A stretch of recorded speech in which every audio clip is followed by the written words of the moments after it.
My name is Ashley, and I am a former evangelical pastor, as well as a Master's Commission director.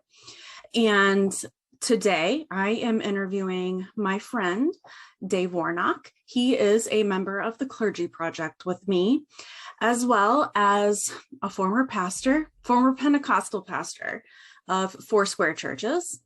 And him and I actually have quite a bit in common, just because Foursquare churches and Open Bible churches, which is what I was a pastor in, are very similar. Open Bible derived out of Foursquare years ago, so they have a very, very similar flavor. Hey. Here I am. There you are. Hey, girl. Oh, you have a shirt for your show. Yeah. Cool. Look what I'm wearing. You got on. Mm-hmm. So you look good. How are you? Good. How about you? Yeah, good. You do too. It's good to see you again. I've missed you. Yeah, it's good to see you too. Yeah, I like. Oh, and you have that sign behind you too. I just noticed that. Yeah, some guy here that lives in the Charlotte area was seeing me on a show or something, and he reached out and we connected, and he makes these things, and so he made me one. So am I going to get to meet you? I don't know. we gotta figure that out, because it's just we gotta meet at some point, right? Yeah, I think that it probably needs to happen. I think so. I mean, I'm gonna be at a conference in Fort Wayne, Indiana in May. You gotta maybe you can come over to that. What's it called? They rescheduled it. Huh? What's it called? It's called Better. Better. And I'm going to be speaking Seth Andrews, Josh Bowen, I think Anthony Magnabosco. Oh, wow. It's a new conference. It's something that's somebody's just putting on for the first time, but it's in May. And I think that's not too far from you. I don't know. Yeah, that's not too bad. You might could swing it. Yeah, it's probably within like an hour and a half, 2 hours. You got to come. Okay, I'll look it up. I'll look up the conference. I'll send you a link once he gets. I think they're just now starting to replan it. They had it scheduled at first for last October, and then everything got pushed back. Yeah, I was gonna say. Well, what else is new in your life? How's your health been? It's been pretty good. Ever since I started my Ocrevus infusions, I feel like I'm walking better. I mean, there's a lot of pain, neuropathy and stuff and spasms, but other than that, I feel way more normal than I did before. This medicine is great. So you've had fewer bad days? Yeah. I feel really normal. I haven't used a cane in like a year, probably. I just can't picture you walking with a cane. That's heartbreaking. I know. So young. People do look at me a lot, and it's weird, but I make it look cool. So well, of course you do. I mean, I can't imagine anybody walking better with a cane than you. Well, how's everything going for you? I've never been busier in my life, Ashley. I just can't even. Of course, I got the book finished, and writing the book was one thing. Getting the motherfucker published and out there and doing all that stuff, doing it myself, has just been it's a lot of work, but it's there. It's actually it's on Amazon right now. I mean, you can, people can go order them. I'm not publishing. I'm not publicizing it yet, because I'm trying to get the hardback. Okay. The hardback is done, but it's done by a different company, Ingram Spark, and they have to connect it with Amazon, and it takes a week or two. If you go there now, it shows there's a hardback available for $80, and we researched it to find it. Apparently some resellers, they jump on these things and they get the rights. So there's some reseller in another country that is selling it for that price, and whatever their currency is. It's kind of stupid, and I've got the audiobook recorded, and we've got to get it uploaded. So yeah, I was going to ask you, because last I knew you were still recording. Yep, so I got that done and edited, and we're trying to get all the formats done before I announce that it's out. But I'm telling selected people, if they want to go get them, that it's available. But I'm going to do a big release announcement in probably a week or so.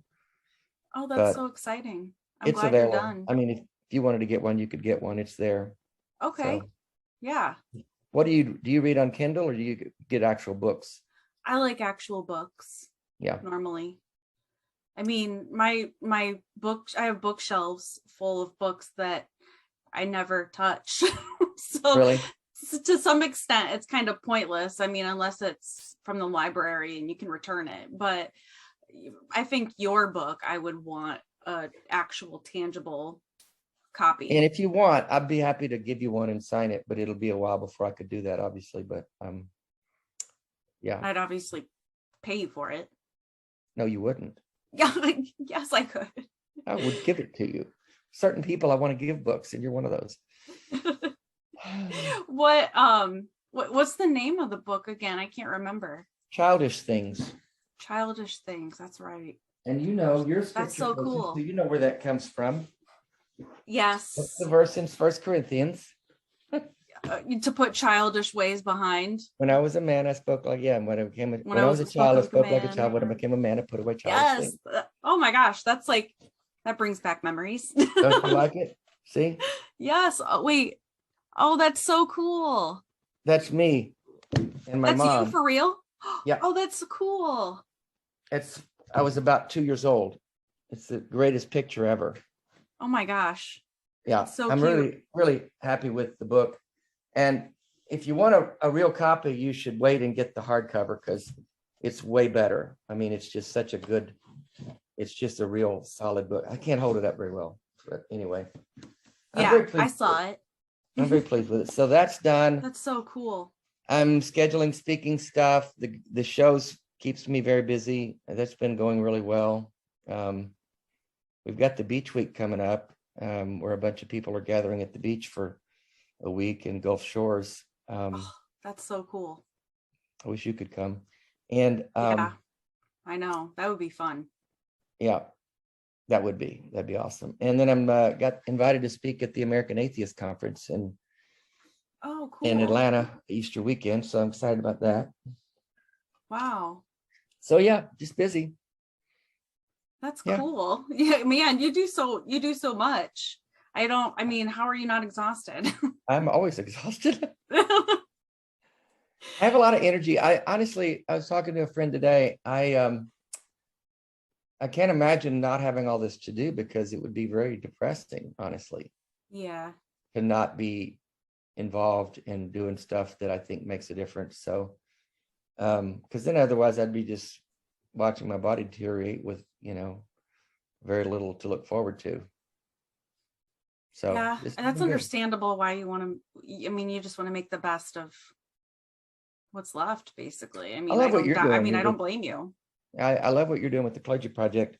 Oh, I want to have I thought about having a Clergy Project show, an episode with a big panel of people, and I thought about you and Lon and Drew Bakius. Oh yeah. And Mason Lane. Oh, I love and Mason. Who else would you recommend on a show like that, just to talk about TCP? John Lombard. Oh yeah. He's really good. So we'd have like 6 or 7 of us and just have a free-flowing conversation about TCP and how we got involved with it. Maybe get Dan Barker on. But we talked about TCP when he was on the show, so I might not need to have him again. Yeah. Oh, that would be so fun. Yeah, I mean, I feel like there's a lot of people that don't know about it. And I personally started thinking about some of my friends, my pastor friends, people that I knew from the ministry back then. And I thought, what if some of these people or people like them heard some of these stories and they could put a face, with the story, and could see that their reason for leaving was completely rational and that it makes sense.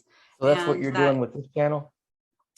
Yeah, basically. I mean, kind of what I've been doing is starting off with asking how they got into religion or how they got into ministry, and then why they got out, basically. That's basically all we've really what I've gone through. Our conversation started a little bit differently because we know each other a lot better. Well, yeah. So, and you can keep whatever that you want and edit out, but whenever you're ready, let's do the typical format that you use, and I'll be happy to answer any questions you have, dear. Okay. Well, I actually don't know this about you either. Like, to what extent you were involved in religion when you were younger, or how you got into it. Yeah, I wasn't raised in it, unlike many of us. I came into it in the Jesus movement in the 70s, because I'm old as fuck. But I was an 18-year-old, fresh out of high school, really not knowing what to do next in my life. And so I was very vulnerable to something that would come along and give me purpose and meaning, something to latch onto. And my brother had been away at college and gotten caught up in the Jesus movement and gotten saved. And so he became an influence on me. And so in the winter of 73 and 74, I got saved and baptized with the Holy Spirit and speaking in tongues and all of that. I jumped right into the deep end of the pool, and it became my life. I didn't go to college because I felt like I needed to devote myself to winning the lost, and I began to do coffee house ministry and street ministry, and then just kind of stayed in that, doing different things over the years in ministry. Some of the years I would be on staff at a church, and some of the years I would be doing my own business or working in another job. So it was a very convoluted kind of career, if you will. I wasn't like a career pastor. I didn't go to seminary. Back in those circles where I was, the charismatic evangelical world, you didn't need a degree. You just needed to be called by God and gifted and anointed. So after a number of people tell you that you're anointed, you start believing it. And because I've always had a gregarious personality. I've always been very outspoken. And I think looking back on it, and I'm kind of sharing this, reflecting through what I just wrote in my book. I spent a lot of time writing my book, but I've just recently read the whole thing on tape. So I'm very, again, familiar with the story. And looking back, I realized it wasn't obviously a calling from God. It wasn't an anointing. It was just a person with a personality who likes to talk. And that was I'm relating to so much of what you're saying. Like, I didn't finish high school or anything either. Yes. Yeah. and went right into being an evangelical, right into the deep end, like you're saying. And yeah, that's crazy. I mean, all of this. I know. And so, and I people would look at my personality and me being outspoken and gregarious, and they would, say, well, that's the call of God on you. You're called to be a preacher, and the gift, God's all over you. And I just see it. And it's, no, he's fucking not. I just talk well. That's it. Yep. And I think you will enjoy that part of the book, because early on in high school, I was told by two different teachers as a senior in high school, I was recognized for some abilities. One was writing and one was speaking. And they had an impact on me. What's really amazing, I've recently contacted both of them and reconnected with each of those teachers almost 50 years later. And I met with my English teacher and showed him the book. And I told them both about writing about them in the book, and they were both just overwhelmed. Oh, but wow. The part of that that's cool is, that's important to note, is that they recognized in me some ability that I had just naturally. It wasn't given by God. It wasn't an anointing. It was before I was a Christian. But all these years, I thought that God had done that to me. God had given me that because people told me he did. And so I believed him. And I was a good speaker and I was a good writer. And then all these years later, coming around finally to write this memoir and recognizing that I really am a damn good writer, and I'm a damn good speaker. And I'm not afraid to say that because it's not hard to recognize, but that wasn't it's true. God. Yeah, it's true. I know. Thank you. But I don't mind saying it. It's not like I don't want to do false modesty. It's just you either are or you're not. Mm-hmm. And it wasn't given by God. It's just in me. Yeah. Well, people would say, well, God put it there. You just don't recognize it. That story. He knit you together in your mother's He knit me womb. together. Comes with. They did a fucking poor job. All of that. But yeah, so your ability just came naturally. And I can totally identify with that as well, because that was you, right? That's me too. I mean, just very opinionated, out there, strong personality. Yeah. And it has nothing to do with the Spirit of God. It's just the way that people are wired. And so it took me a lifetime to recognize that. That's what's sad. And I was in high school, I had some kind of feeling like I wanted to be a writer, a sports writer, a journalist. But I never did anything with it because put it this way, Jesus kind of sabotaged my life, if you will. And, he didn't, because he's not real. Or if he was, he's bones in Middle East somewhere. But the idea of Jesus, the notion of following him, sabotaged my life and derailed it, if you will, for 3.5 decades. That's kind of how I look at it now. You were part of it for 35 years. Yeah. So yeah, you got started right before you were 20. Yeah, 18 years old. And by the time I woke up from that fog, I was 50, mid-50s, maybe. Yeah. 2000, 12 years ago. Yeah. So, good for you. You recognized it early and got out young with most of your life ahead of you. That's really pretty awesome. I know. And I understand the feeling that you're talking about, but you wasted that time, and it is kind of hard to fathom a longer period of time. Or the stuff I've done in the last few years feels more meaningful and impactful than anything I ever did in my other part of my life, other than, raise some kids, and I'm really proud of them, the people they've turned out to be. Yeah, you have 3 kids, right? Mm-hmm. 2 daughters and a son. Mm-hmm. And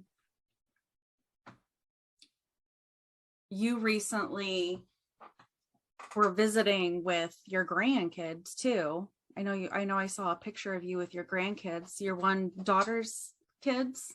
They're super cute. Yeah. That was a lot of fun. Well, and then you saw your son not too long ago too. Yeah. Well, he and I have always been good. He never, the shunning that I've talked about was just the girls, and one of them still doesn't have contact with me.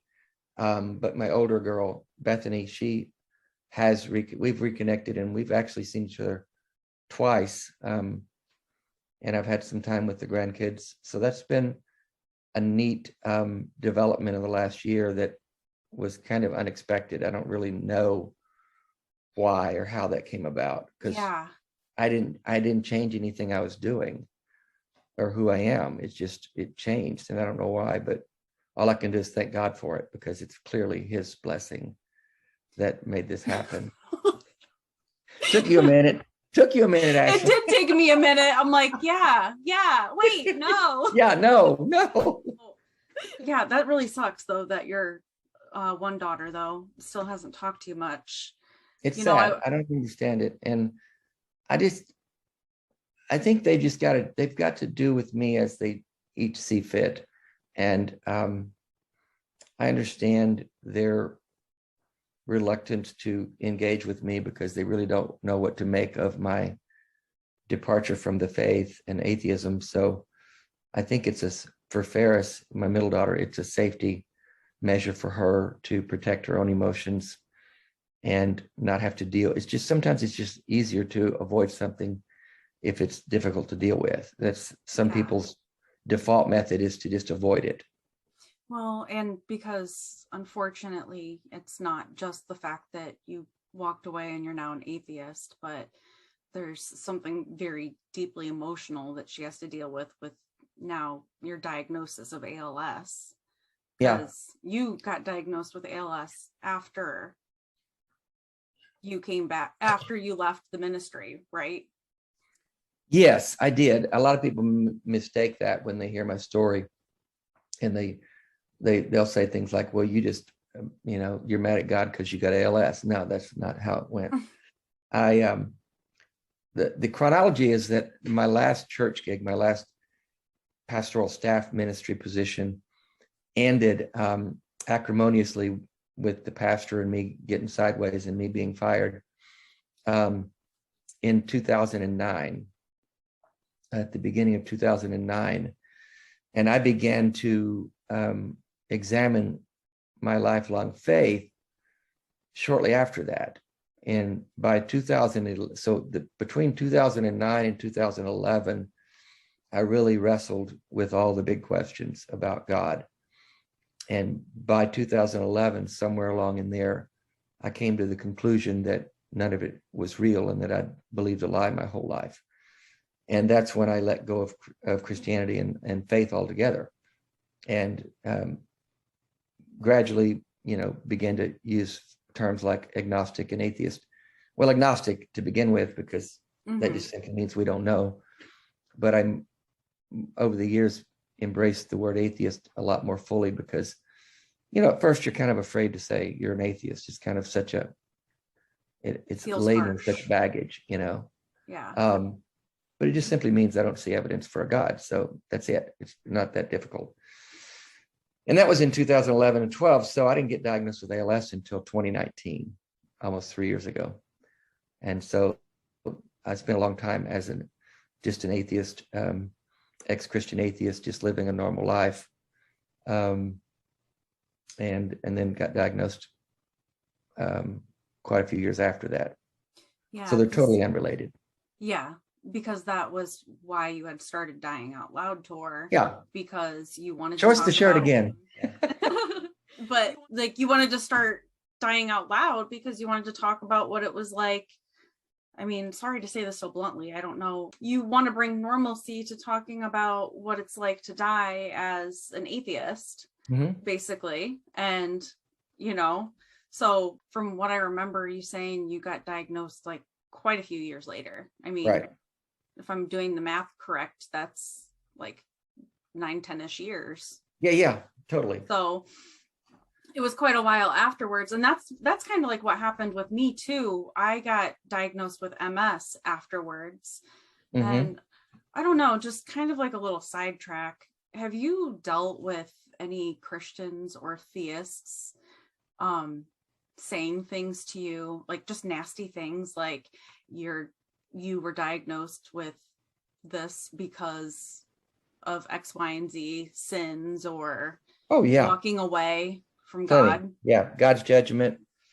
I had one former church, a man that was in the church, one of the churches I was a pastor at in Arkansas years ago, found me on something, saw me on a show or something and reconnected with me a couple of years ago.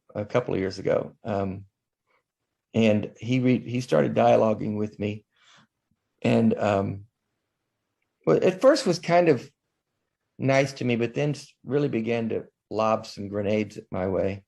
And one thing he said that kind of ended our conversations was that he said, well, I'm really upset at you, Dave, because you used to lead people to Jesus, and now you're actively leading people away from God.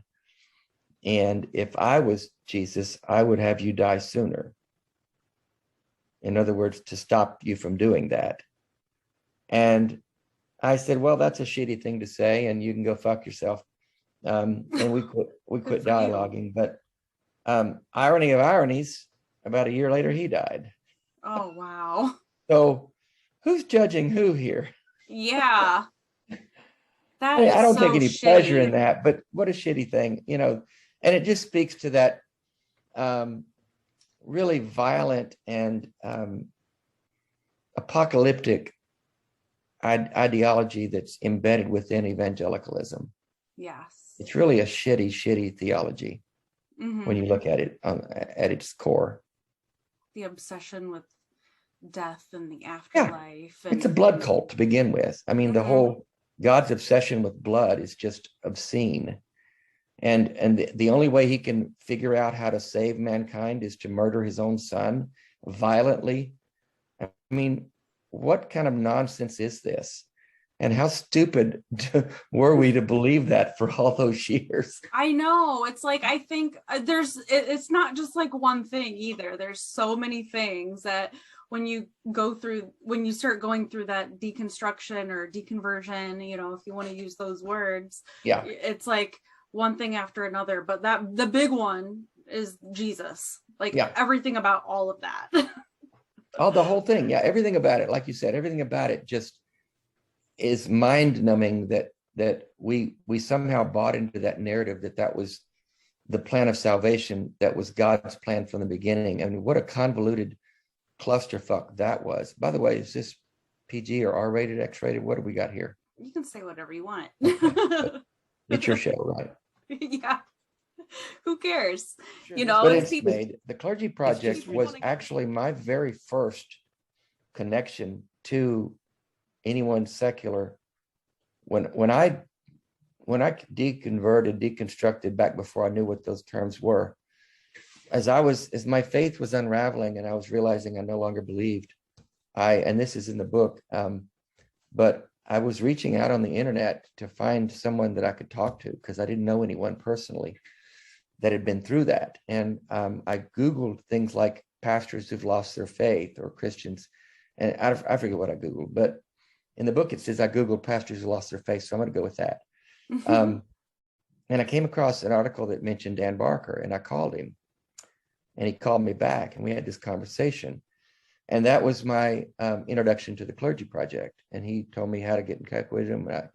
I reached out and applied to become a member, and then became a board member a couple of years later, and actually served on the board for a couple of years when Drew was president, and then afterwards when Lon was president, until I got diagnosed. And then I got busy with doing Dying Out Loud and said I needed to, you know, resign from that. And plus I thought I might die in a year. So, you know, and that was my initial reaction to getting diagnosed, is I didn't know how long I had of quality life. And so I really was in a hurry to do as much as I could. And I didn't want to spend time doing things that I really didn't think were vitally important. Not that being on the board of this TCP wasn't important, but I just had a lot of traveling to do and other things. And so that's kind of why I resigned.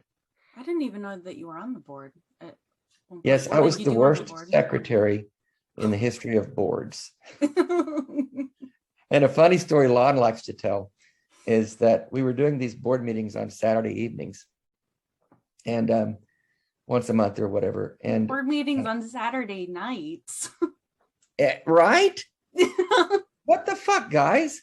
I'm a single guy living in an apartment in downtown Nashville, and I'm enjoying my social life and my dating life. And every meeting I would say, guys, I had a date, and I wanted to be out, and so we moved him to Sundays because of me.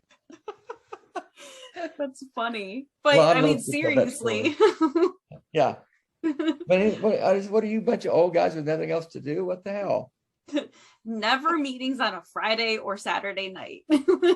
Yeah, I don't know what they were thinking, but Lon said, okay, Dave's got a social life, let's move it to Sunday. One of those things, we're doing this elections, and it's one of those meetings where, okay, now any nominees for secretary, we were electing officers, and it's dead silence. Anybody?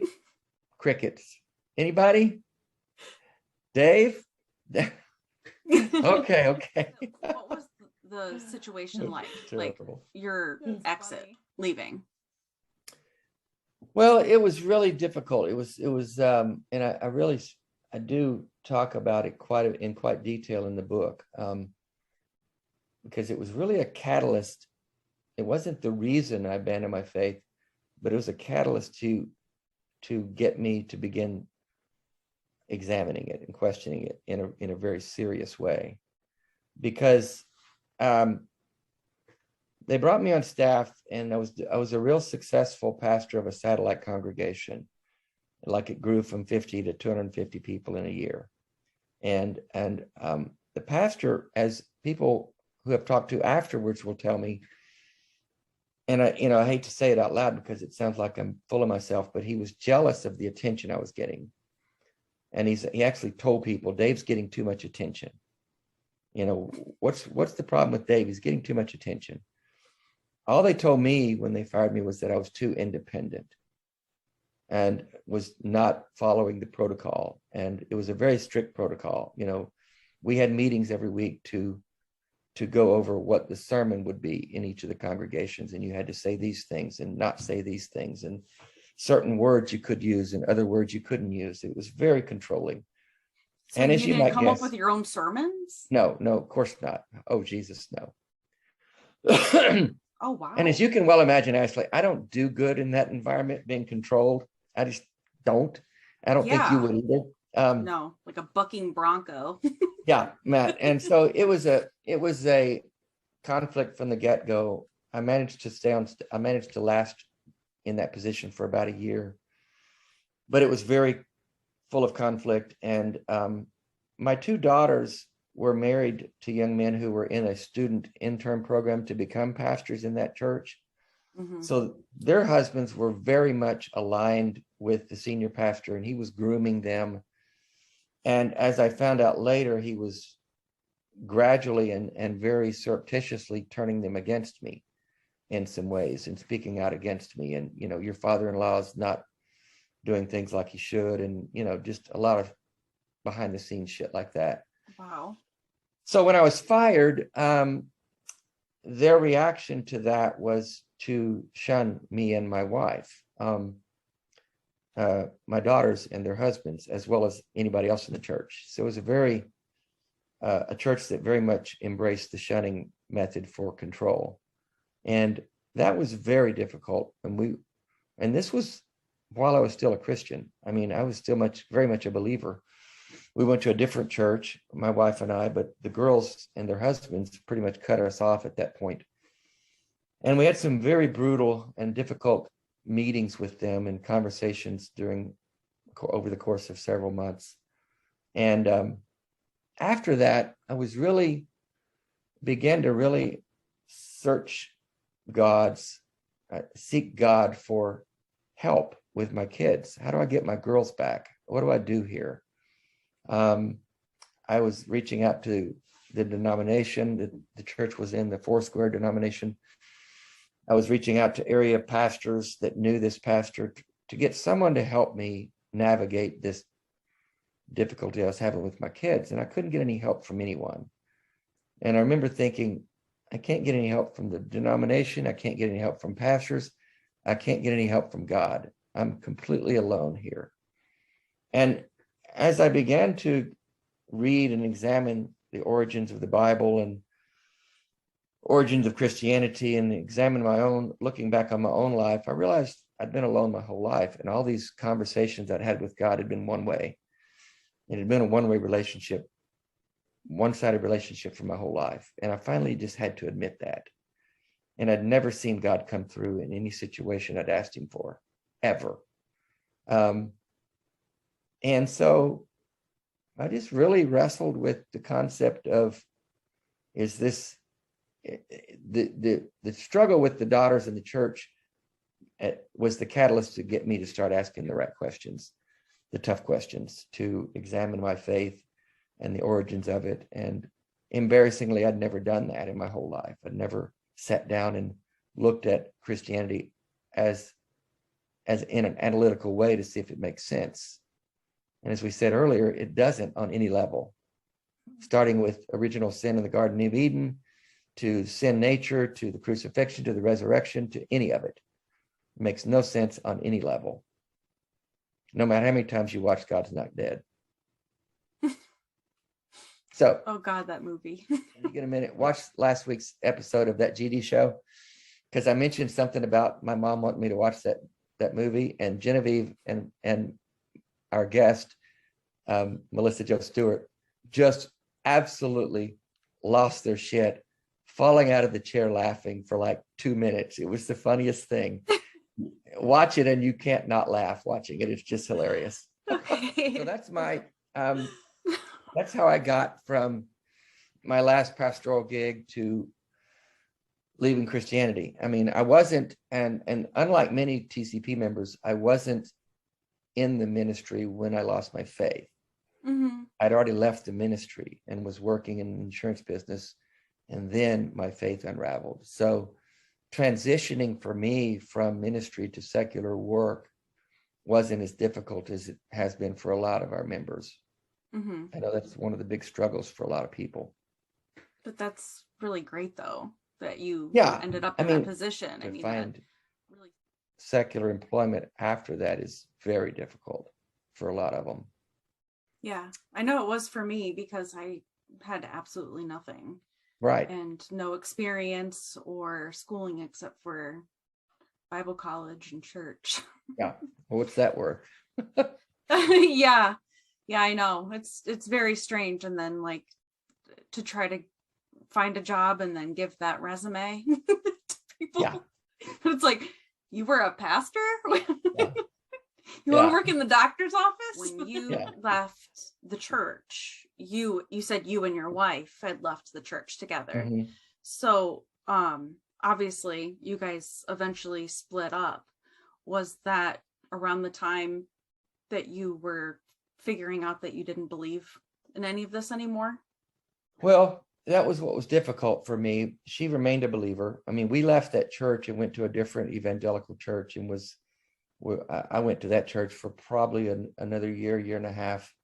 I just gradually quit going. I'm looking back, I can't remember, when I quit going. I just quit going. It wasn't like a big announcement I made or anything. I just didn't go one time and never went back. But she remained very much in the faith, and in some ways kind of doubled down, going to more and more Bible studies and women's meetings and things.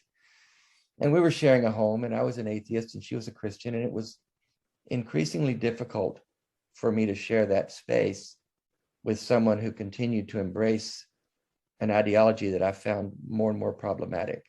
Mm-hmm. And I began to see the dangers in evangelicalism and the way that it hurt people and how toxic it was. And I began to meet people who'd been damaged by it. And so to share that kind of a relationship with another person who embraced it, we didn't fight about it a lot. It just was an increasingly big chasm, if you will, and a gap that was widening as time went on. And also during that time, we had started mending things with the girls, and then I lost my faith, and that kind of began another round of disconnection with them. And the church that they stayed in, this bad church with the bad pastor, was pretty much of a position that my wife should leave me because I was now an atheist.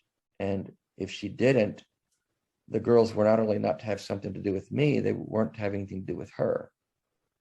And so she was guilty by association. So we went for several years, probably from 2012 to 2016, never seeing the girls or their kids. We had, between the two girls, we had 6 grandkids over that period of time.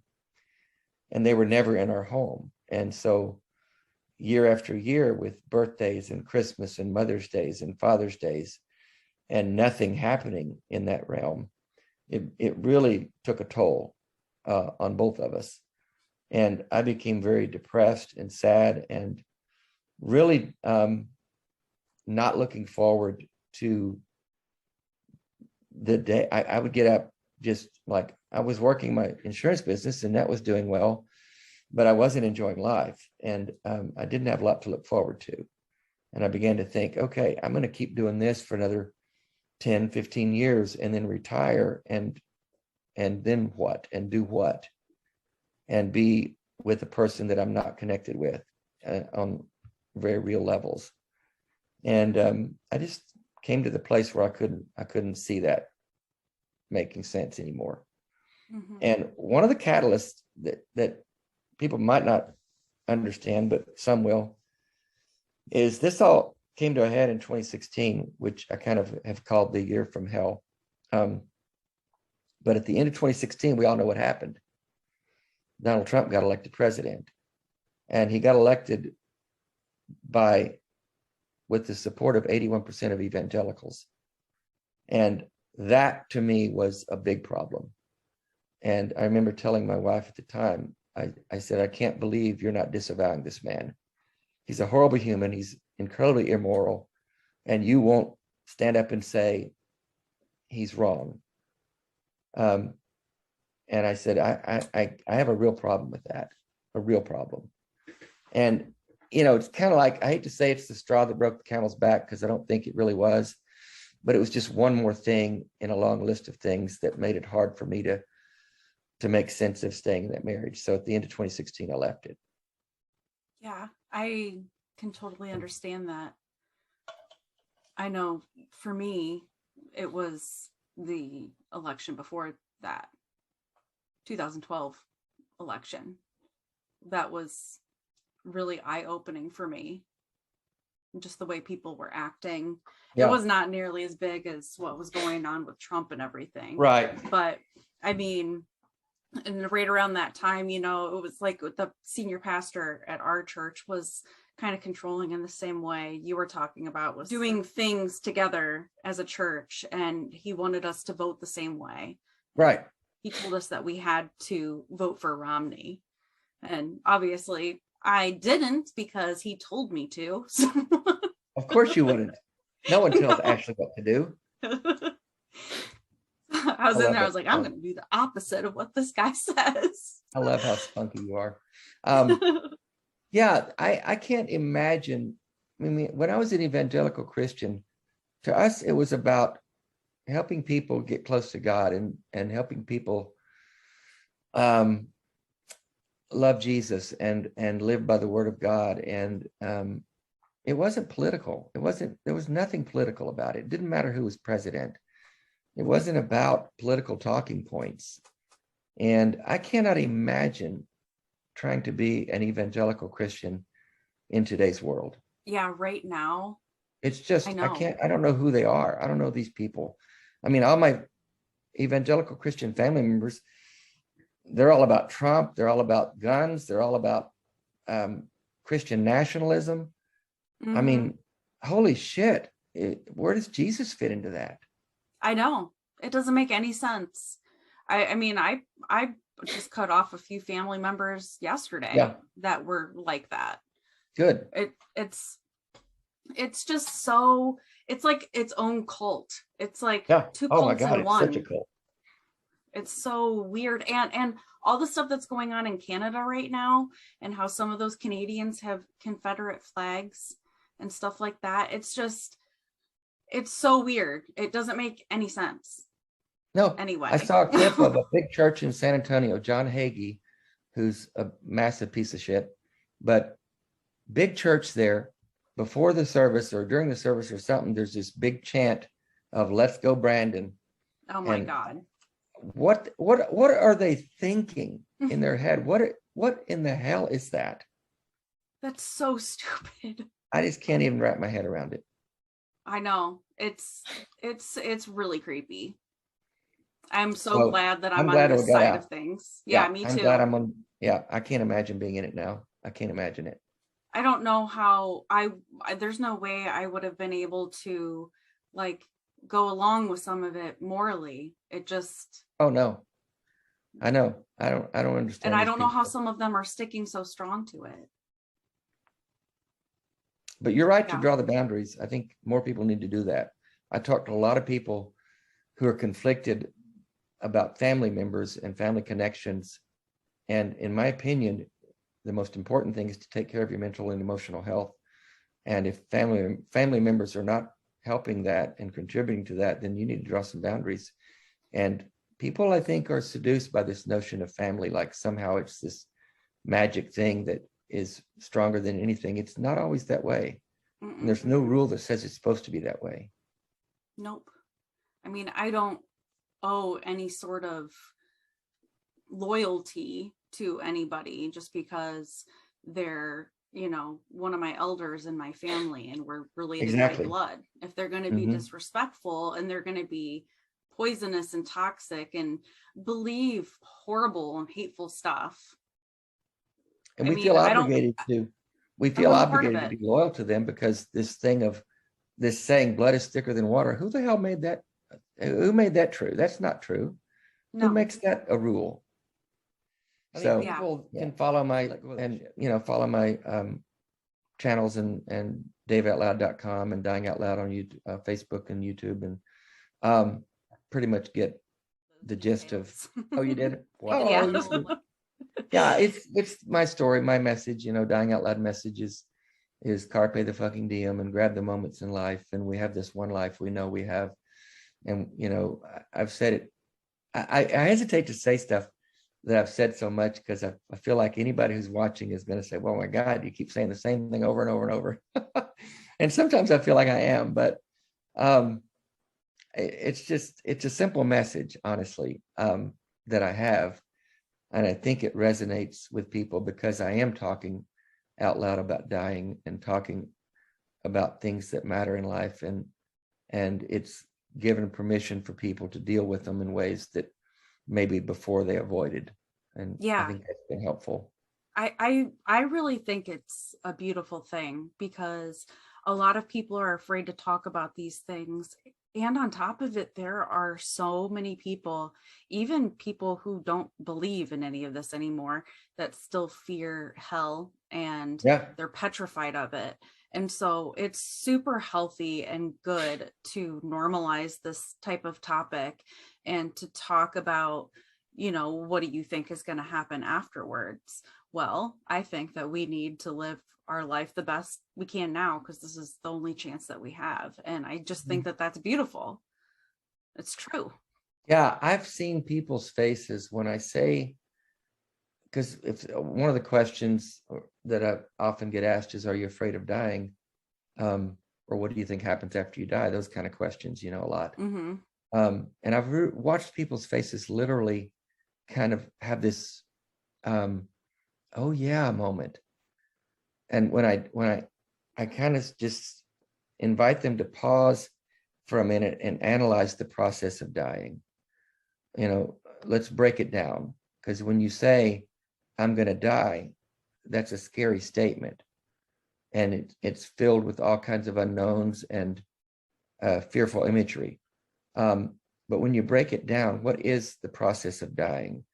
What it means is I'm going to go to sleep, whether suddenly in an accident or gradually falling asleep from a disease. I'm going to go to sleep and then I won't wake up. And I won't be aware that I didn't wake up. I won't be going, oh my God, I'm dead. Oh my God, I didn't wake up. There will be nothing. I will not be aware of that. And as I say that, I've watched them, their faces kind of go, oh yeah. Oh yeah. That's not so scary, So it helps to just talk honestly about these kind of things because it's oftentimes the things we don't think about and talk about that are the scariest. And if you pull it back and just analyze it a little bit, it's not so scary. What's scary to me is not living the best life we can while we can. Yeah. That's what I'm all about. I just think that that's so awesome and so positive. And I mean, what is it like to have ALS? I mean, what does it feel like in your body? You can probably relate more than most with your MS. I can relate to some extent that I've had my arms not work for a very short period of time, or they've been hard to lift. And so I can somewhat maybe fathom the feeling or like the weight and heaviness. But I don't know, Yeah, I guess it is still a little bit different. Yeah, I guess the difference between that and mine is that when I can't lift my arm any higher than that now, I'm aware that I never will ever again. Yeah. And that's different. That's that's different. fucking tough. Yeah. And realizing there are things that I will never do again. Like right now I can still drive, and when we're done, I go to a coffee shop in a little bit, and I'll do where I do my writing, and I do that every day. And I'm writing my next book, by the way. You are? Yeah. I didn't know anything about that. Well, you do now. What's that one going to be about? It's going to be called Dying Out Loud.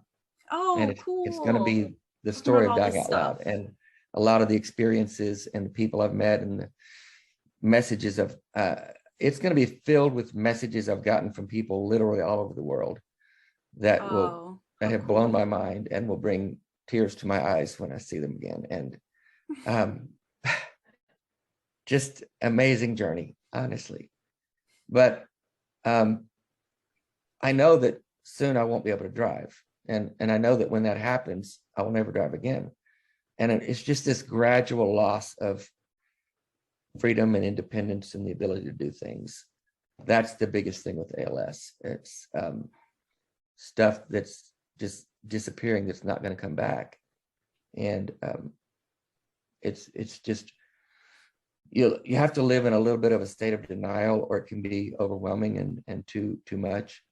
So I just kind of get up and focus on what's in front of me to do today, and do the things I can do with as much gusto as I can, as long as I can. And so, that's what keeps me going, honestly. Yeah. I just think that you're super cool. You're super awesome. You're so positive. I mean, Genevieve is my co-host for the show. I know that she's super cool too.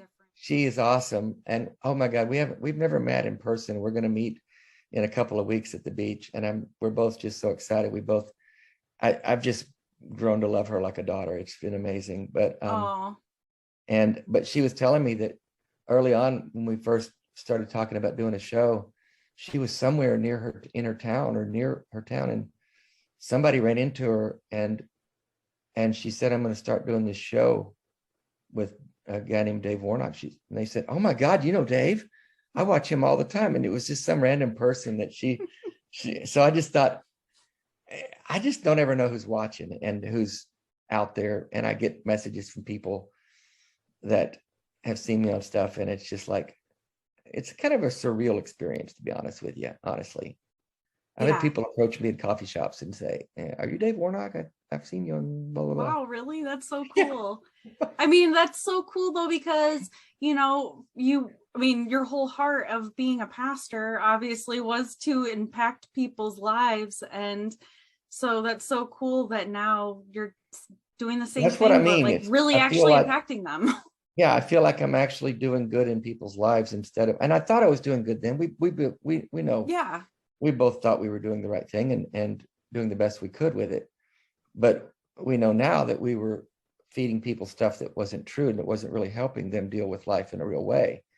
Whereas now I know that I am. And so it's so gratifying to get to be able to do this. And that's the irony of all this. I wouldn't be doing any of this if I hadn't got ALS. That's just the hard truth. I know. It's kind of strange how some of these sucky situations, they really just turned into something great, and it had nothing to do with God. It had to do with you, those natural abilities that you were talking about. And this disease obviously giving you something specific to talk about. Mm-hmm.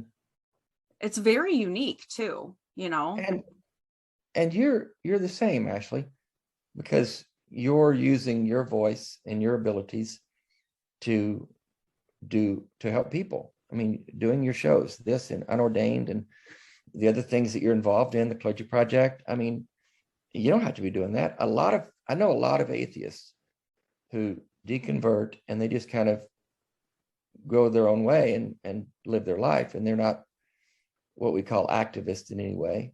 And I was kind of that way for a lot of years, and it's Yeah, okay. me too. It's not a bad thing. I'm not saying it's bad, but when we do turn around and start trying to use our voice and our experience and what we've learned to help other people, that's a good thing.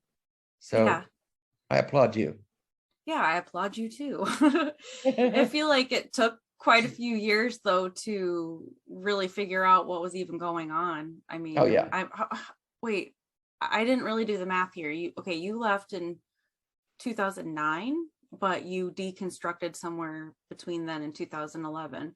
Yeah. Okay, so you've been out a couple years before me. I probably lost my faith around 2012, and I actually left in 2013. Mm-hmm. So yeah, I mean, I feel like it took like, I don't know, probably about 7 years before I could really like wrap my mind around everything that I was deconstructing from. And so now I'm in this place, kind of a lot like you are, where we know how to address these subjects and why they're wrong. Whereas before, I feel like it was harder to. Yeah, for those years in between my deconstruction, those years between 2012 and 2019, when I got diagnosed, I was involved with a local group in Nashville, an ex-Christian atheist group, and some national groups on Facebook. And I would engage with people and talk privately and individually, helping them come to terms with their deconversion and things like that. So I was involved with people on that level, but it just wasn't like public, and I wasn't like doing anything in terms of speaking and YouTube and podcasts and things. That all started with the Dying Out Loud thing in 2019. But so again, it wasn't a thing I was actively doing with my life until I got ALS, and that just kind of was the catalyst to launch it, if you will. Yeah. That makes a lot of sense. Yeah. And it's been really great. And I mean, I really think that you're impacting a lot of people, like a lot of people. Thank you. I best. I appreciate that. I'm glad to have the opportunity to do it, honestly. I'd rather not have ALS, not lying, but since I do, I'm glad to be able to use the gifts that God gave me to speak and write so that I can help people. Yeah. Again, you didn't catch it, Ashley. Come on. She's just nodding along. Oh, yeah. God. You're too funny. Oh, man. Okay, so I guess maybe last thing is, if anybody comes across this that maybe is still a pastor, let's say, what advice would you give to that person, whether they, I mean, wholeheartedly believe or they're on the skeptic side? Well, I would say, do not be afraid to ask the hard questions. Do not assume you know the answer. Be curious, not certain, because certainty kills all the conversations and it stifles creativity. And if you serve a God or are embedded in a faith that does not encourage honest questions, then you need to ask yourself why that faith and that God is afraid of questions. It was nice talking to you. You too, Ashley.